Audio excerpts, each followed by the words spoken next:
Generational gap right here. 35-year-old Jack Hermansson faces the not super young, but 27-year-old Joe Pyfer. My man isn't even hit his prime yet, and he's looking like a powerhouse. AJ, the conversation here is experience. It's what everybody is saying. Jack Hermansson, well, he's a veteran. He's experienced. Joe Pyfer doesn't have that experience. Is it safe to say that, given that Joe Pyfer just quickly and easily dispatched GM3, Gerald Mearschart, and Abdul Razak Al Hassan? What do you think? Oh, I mean, it's easy to say, yes, Jack Hermansson has the what's the word I'm looking for? Like, background, I guess, is all because I'm blanking over here. But easily to say Jack Hermansson has that credibility to him because he's been fighting people from day one and growing up the ranks, man. We've really seen him come into his own and really solidify himself in that top ranking. But it's hard to disagree with the fact that Joe Pyfer has been running up these ranks, not even just running, sprinting up the ladder the entire way. It's hard to say this guy isn't a vet or, well, isn't established in his fight game because Joe Pyfer knows what to do, man, and he puts the pressure on people. The big thing I'm worried about, though, Derek, are those calf kicks. Do you see the calf kicks of Hermansson actually doing a big deal? We saw them really, really hurting him in the Abdul Razak Al Hassan fight. Great question. And I think that yes and no. Here's yes. Yes, if he's able to set it up. No, if you're throwing blind leg kicks. Because you start throwing those blind leg kicks, that's where the power of Joe Pyfer comes in hand. And that's where things get really tricky, really messy. Now, you actually just segued perfectly into kind of my thought process behind this fight. Let's take a look at the line first. This is the first most important, right? Minus 210 favorite, Joe Pyfer at open, plus 175 comeback for Jack Hermansson. Now, of course, folks, you know what the deal is. I'm going to show you also what is the current line too as we're pulling this up. So let me just get it popped up. And right now, plus 215 for the Joker, minus 265. Heavy lean for Joe Pyfer. And we understand why. He has the power advantage, arguably has the grappling advantage. And I say arguably because Hermansson is a wrestler, but we've seen him be manhandled in the wrestling department before. And more importantly, this dude's young, spry, all that good stuff, right? But Jack Hermansson, this is my comeback here, AJ. Does he deserve to be this large of an underdog given how tricky of a fighter he is? Stylistically, look at what he did to Chris Curtis. He knows how to play the game. He knows how to stay out at range and not get hit with the big bombs while not putting out a ton of power, but putting out a lot of volume to rack up on the scorecard. Can he accomplish that in the smaller UFC Apex octagon?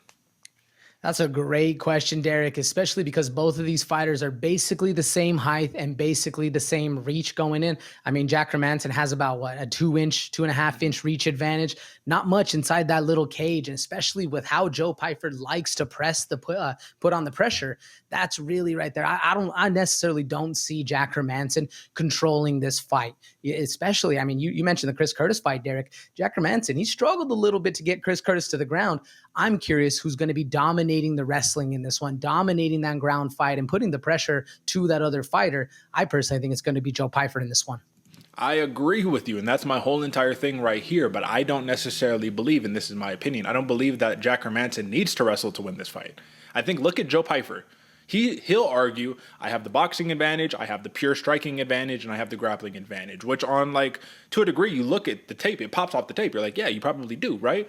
But if you cannot get that takedown, or if you do get the takedown and Hermansson can survive and not make a foolish mistake like he did against Dolidze and then just rush out of a calf slicer to get TKO'd, right? If you could play the game and not get submitted and all that good stuff, how do the rounds 3, 4, 5 look, right? Hermansson is 1-2 in his last 5 last 5 round fights in his last 10 fights. I know that was confusing, but 3 5-round fights, 1-2 overall in the last 10 fights. Joe Pyfer. How many 3-round fights? 0. My man has never gone out of the second round out in the last 10 fights, right? So the point is, Joe Pyfer, a lot of aggression, a lot of energy, a lot of all of that power, but how does that power and all that stuff look rounds 3, 4, 5 if Hermansson can play the game successfully?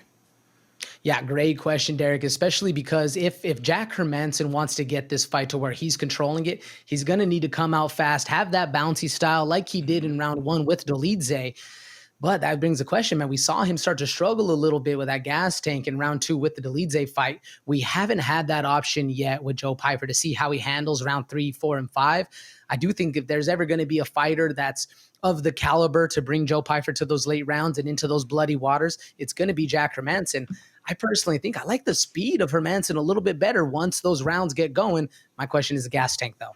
Yeah, my question too. And this really is where I'm looking at the money, right? over 2.5 rounds being at plus money heavily is implying that Joe Pyfer is most likely going to finish this fight. I mean, if you just take a look at the odds below, plus 125 TKO for Pyfer, plus 375 for the submission, plus 500 for the decision. So given that my man finishes everybody in rounds 1 and 2, I just think that if you're looking for the upset, if you're looking for the plus money, you got to hit that over 2.5 rounds if you're a fan of the Joker, meaning if you're betting on Joker, not just a fan of him, but a fan of him with your wallet as well. AJ, would you agree, or do you think Pyfer gets this done early?